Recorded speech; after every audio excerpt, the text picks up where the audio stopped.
Salut tout le monde et bienvenue dans cette nouvelle vidéo. On va donc parler du tout nouveau Big Event qui vient d'être publié en 2 tomes chez nous, à savoir Dark Crisis on Infinite Earth.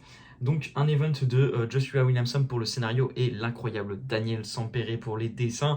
C'est un tome, enfin c'est 2 tomes, donc le premier qui est vendu 30 € pour environ 330 pages et le deuxième de presque 400 pages pour 35 €. Voilà, moi je suis vraiment trop fan du choix de cover qu'ils ont fait, c'est-à-dire qu'ils ont pris la couverture du premier numéro de Dark Crisis et ils ont fait en sorte que ça forme la fresque donc avec quand on réunit les 2 tomes, et je trouve ça vraiment trop bien, et je trouve que c'est une superbe couverture qui illustre à merveille ce genre d'event vraiment épique avec plein de personnages, les vilains de ce côté-ci, les héros de l'autre. Enfin voilà, ça donne déjà vraiment un aperçu de l'event et aussi un aperçu du talent absolument incroyable de Daniel Sampere. C'est vraiment une couverture sublime. Voilà, donc je vais resituer un peu l'intrigue. Maintenant, ce que je vais faire, c'est que je vais citer le résumé tout simplement du comics, parce que je me rends compte qu'en fait, ça sera toujours mieux expliqué que moi. Moi, je me perds souvent dans mes mots, tout ça, et c'est parfois aussi un peu trop long. Donc je me dis, au moins comme ça sera assez clair, et voilà, et ça sera concis. Donc après, si j'ai besoin de rajouter quelques petits éléments dans l'intrigue, je le ferai après bien évidemment, mais au moins voilà, ce petit résumé resituera bien les choses. Donc qu'est-ce que ça raconte Dark Crisis? Eh bien c'est parti. Donc parti à la recherche de Barry Allen à travers les mondes infinis, la Justice League Incarnate donc découvre donc les grandes ténèbres menées par le redoutable Paria, qui s'apprête à envahir le multiverse et à annihiler Terre Zéro. Donc, cherchant à arrêter par tous les moyens la Justice League, cherchant à l'arrêter par tous les moyens, la Justice League Incarnate va faire appel à la Justice League, mais cette menace plus incapable que jamais pourrait bien leur coûter la vie à tous. Privé de ses plus grands héros, le multiverse serait-il en mesure de se défendre? Voilà, ça donne envie clairement, hein. Donc globalement c'est ça. La Justice League est laissée pour morte au cours d'un affrontement, et Paria, lui, part dans son coin, essaye de créer cette nouvelle grosse crise pendant que la Terre est assiégée par plein de super vilains de tous les côtés qui sont tout simplement dirigés par Deathstroke, qui lui voilà, chapeaute un petit truc dans son coin. On va comprendre au fur et à mesure ce qu'il en est. Et donc les héros sur place vont essayer de tenir le coup. Voilà. Donc franchement, c'est un event que j'ai beaucoup aimé. Franchement, j'ai adoré cette relecture. C'est pas parfait. Clairement, c'est pas, je vais pas non plus vous dire c'est un chef-d'œuvre ou quoi. C'est un event, donc en général, les events, il y a toujours les mêmes petits défauts. La fin un peu trop rushée, je trouve. Enfin, moi, c'est vraiment un ressenti que j'ai souvent là-dedans. Et bon, l'intrigue en elle-même est pas non plus complètement folle, hein. On va pas se le cacher, c'est une crise dans toute sa splendeur, c'est assez classique. Mais je trouve que du coup, revenir à voilà, ce genre d'intrigue bien classique, du pur DC Comics avec du multiverse, tout ça, des crises, Paria, donc qui fait écho à Crisis on Infinite Earth, tout ça, je trouve que ça fait du bien aussi. Donc voilà. Donc vraiment, moi j'ai pris un gros plaisir à lire cet event. Il est plein de qualités. Déjà, ce qui est vraiment, il est parsemé de moments absolument épiques, iconiques, avec des apparitions de personnages, des personnages qui vont sauver la vie à d'autres, des cliffhangers vraiment incroyables. Je pense au cliffhanger du 2e numéro avec les Green Lanterns. Des apparitions de personnages, je crois que je l'ai déjà dit, mais voilà, notamment vers la fin où c'est juste tellement kiffant, il n'y a pas d'autre mot. Et puis c'est sublimé par Daniel Sampere. Bon, j'en parle juste après plus en détail des dessins, mais vraiment voilà, c'est un event qui est parsemé de ce genre de moments. Et vraiment, ça fait du bien aussi de lire ce genre d'histoire avec des héros inspirants qui sont là et qui tiennent le coup, qui se battront coûte que coûte contre cette menace. Et voilà, c'est moi ce genre de récit qui me fait vraiment trop kiffer. Et puis toutes les qualités qu'on peut retrouver sur ce genre d'event, de l'action vraiment spectaculaire, des combats, bon, un peu fanservice, tout ça. Genre, je pense à l'affrontement superbe, par exemple, ce genre d'affrontement Nightwing Deathstroke, Cyborg Superman, ce genre de trucs. Et puis voilà, donc ça c'est vraiment kiffant. Ce que j'aime aussi, c'est que tous les personnages, ça va être plutôt les personnages Legacy, donc comme donc Nightwing, John Kent en Superman, et les plus récents comme Yara Flor et le Batman Fox. qui vont être mis en avant, ce genre de choses. Voilà, par exemple, cette petite scène, je l'adore, avec John Kent qui essaye de recruter tant bien que mal des nouvelles personnes pour former une nouvelle Justice League. Voilà, avec ça. Donc ça, c'est vraiment cool que ce soit ce genre de personnage qui soit mis en avant. On va aussi avoir Black Adam qui va avoir un rôle assez important. Bon, je pense peut-être que c'était demandé à l'époque que Williamson le mette en avant parce qu'il y avait le film Black Adam qui devait sortir et qui devait être vraiment très important. C'est peut-être pour ça. Mais bon, en tout cas, dans l'histoire, il est tellement beaucoup mieux écrit que le film. Donc franchement, là-dessus, il n'y a pas à dire. Williamson s'en sort beaucoup mieux. Et c'est vraiment le Black Adam que j'aime personnellement. Et qui lui aussi va essayer de sauver la Terre, mais à sa manière. Et il va y avoir bien évidemment toutes des discussions du que Black Adam qui essaye de résoudre les moyens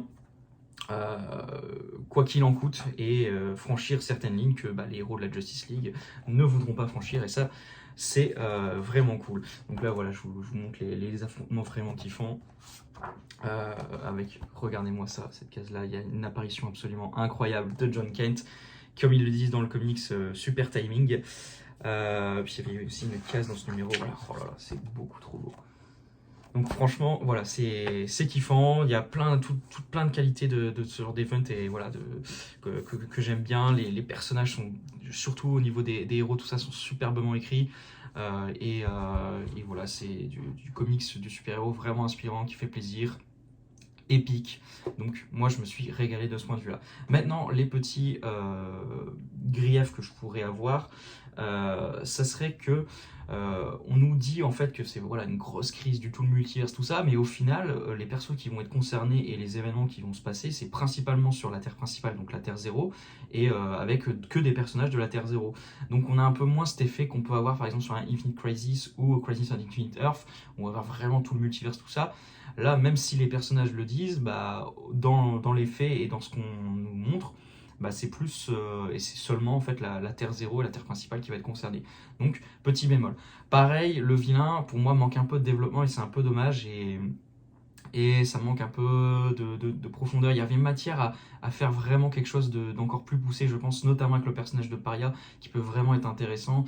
Il y a tout l'aspect de sa culpabilité et tout ça, avec ce qu'il a pu faire dans Crisis on Infinite Earth, qui est vraiment intéressant, mais c'est pas assez poussé à mon goût. Voilà, ce serait un peu les petits bémols que j'aurais pour l'event principal dans l'ensemble. Et puis voilà, bon, l'intrigue et certaines explications, tout ça, bon... on n'est pas sur non plus des trucs très très crédibles par moment, mais bon, franchement, ça va pas non plus trop gêner. Enfin, avec ce genre d'event, je trouve que ça fonctionne quand même vachement bien. Voilà, pour les dessins, comme je l'ai dit, Chanel Sampere est en feu, je vous ai déjà montré quelques pages. Enfin voilà, et lui il est vraiment là pour en plus enfoncer le clou avec ses moments épiques et il nous présente des pages mais juste complètement dingues. Enfin, faut vraiment que je vous montre cette page par exemple avec le cliffhanger du deuxième numéro. À ce moment-là j'étais juste comme un fou, même en le relisant donc en VF, ça a encore fonctionné et j'avais qu'une envie, c'était de lire la suite. Je vais la trouver. Voilà, regardez-moi cette plage, c'est juste complètement dingue. Moi j'adore les Green Lanterns donc ça clairement c'est le genre de page qui fait son petit effet.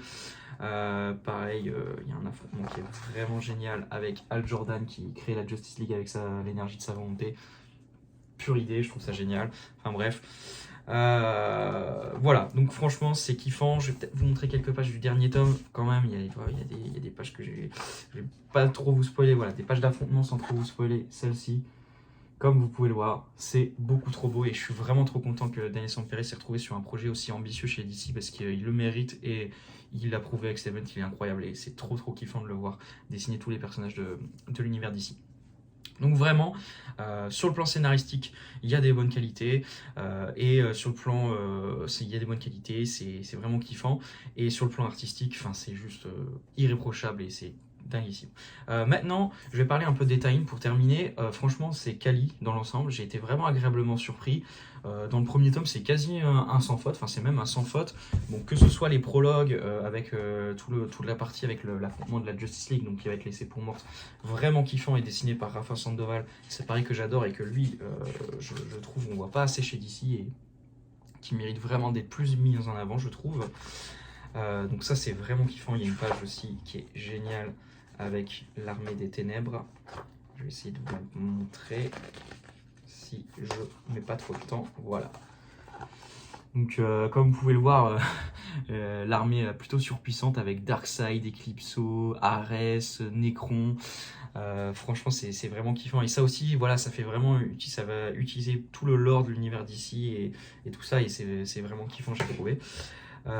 Donc pour reparler des Titans, voilà, donc ils sont vraiment quali, donc que ce soit ces prologues là. Après on a aussi des numéros de Flash qui sont vraiment géniaux, donc scénarisés par Jeremy Adams, donc le scénariste actuel, et les dessins sont vraiment bien aussi. Donc c'est un dessinateur ou une dessinatrice que je ne connaissais pas du tout, à savoir Amansei Nahuelpan. Je ne suis pas du tout sûr de la prononciation par contre, mais en tout cas ils sont vraiment bons. Et dans ces tailles là, on va se concentrer donc sur la Flash Family qui va essayer de retrouver Barry Allen. Et après, on a aussi des numéros un peu spéciaux sur chaque membre de la Justice League, enfin en tout cas chaque membre important, où on va en fait les voir dans une version alternative, avec un nouveau design, tout ça. Celui-ci est génial, il est scénarisé par Tom King et dessiné par Chris Burnham, et va vraiment mettre l'accent sur la relation père-fils entre Superman et son fils. Voilà, donc j'ai vraiment kiffé, c'est le meilleur sur tous les numéros de la Justice League. Le numéro sur Green Lantern est vraiment cool aussi, avec le scénario Philip Kennedy Johnson et au dessin Fernando Blanco, donc qui va s'intéresser à John Stewart. Bon, dans le deuxième tome, ils sont un peu moins bons, je trouvais, mais ils restent quand même plutôt sympas. Celui sur Wonder Woman et donc ensuite celui sur Batman. Par contre, je suis ultra fan du design du Batman dans cette version alternative. Hop là, les dessins c'est Ryan Sook. Et après, on a par contre des tie-ins. En plus de ça, il y a toujours quelques numéros de Flash dans le deuxième tome. Et on a un tie-in vraiment génial et hyper important. C'est celui-ci que j'avais pas lu en VO et franchement, ça a été une super découverte. Donc, ça s'appelle The Deadly Green avec notamment Ram 5 au scénario. Franchement, c'est trop beau en plus les dessins. Et après, dans le deuxième tome, il y a aussi deux tie-ins. C'est plus du tie-in d'affrontement, mais ils sont plutôt plaisants à lire. Voilà, ça gâche pas trop le rythme, tout ça. Et c'est plutôt beau, donc franchement, un bon petit ajout. Voilà, donc bah écoutez, je vais conclure là-dessus. Franchement, c'est un bon event, comme je l'ai dit, avec de vraies qualités, je trouve, et qui, moi, en tant que... Enfin, qui j'adore l'univers d'ici, ça m'a vraiment fait beaucoup plaisir. Et ça m'a fait vraiment beaucoup de bien aussi de lire cet event enfin vraiment, j'ai kiffé, j'ai pas d'autres mots. Donc moi, je vous le recommande à 200%, c'est trop bien. Et voilà, donc foncez lire Dark Crisis. Si vous avez lu Infinite Frontier, par contre, c'est vraiment important de les avoir lus, je trouve. Et en plus, si vous avez aimé, bah là, c'est clairement sur la même lancée. Et bien sûr, c'est même encore plus épique tout ça. Et donc vraiment, vous allez kiffer, je pense, sans aucun souci.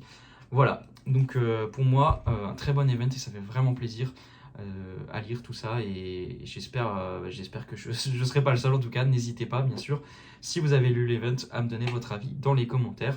Et j'espère que vous serez aussi enthousiaste que moi. Voilà, bah écoutez, c'est tout pour cette vidéo, j'espère qu'elle vous aura plu, et on se dit à très bientôt pour une prochaine vidéo. Normalement ça sera du Superman Chronicles. Voilà, salut tout le monde.